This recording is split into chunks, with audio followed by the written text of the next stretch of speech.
Spotted na magka-holding hands sina Sparkle star Kylene Alcantara at basketball star Kobe Paras. Hirit ng netizens, ito na ba ang hard launch ng dalawa? Makichika kay Aubrey Carampel.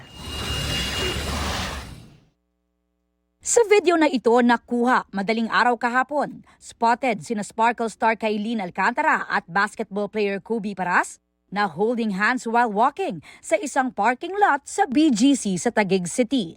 Sabi ng kumuha ng video, galing ang dalawa sa isang bar.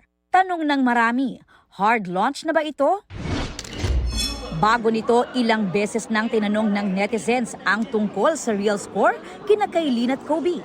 Nagsimulang umingay ang dating rumors nang napansin ng netizens na nagpost sila ng almost identical photo sa kanilang IG stories na tila nasa parehong restaurant. Hagip pa sa post ni Kobe ang bulaklak at 2 wine glasses. Hinala ng ilang nakapansin sa post na magkasama sila sa isang dinner date. Naging maugong pa ang usap-usapan nang mapansin ng eagle-eyed netizens na madalas mag-like at mag-iwan ng comment si Kobe sa mga Instagram post ni Kylene. Sa litratong ito ni Kai noong May 30, heart eyes emoji ang ipinost ni Kobe sa comment section at nirepost pa niya ang photo ni Kylene sa kanyang IG stories with white heart emoji.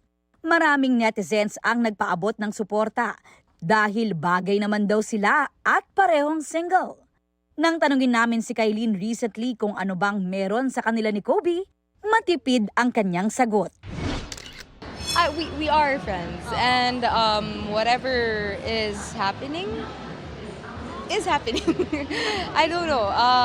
I feel like I'm not in the position to say anything about it. Pero masaya ka? Yes, I am happy. I'm better. Sinusubukan naming kunan ng pahayag sina Kylene at Kobe tungkol sa video, pero pareho silang wala pang pahayag. Aubrey Carampel, updated sa showbiz happenings.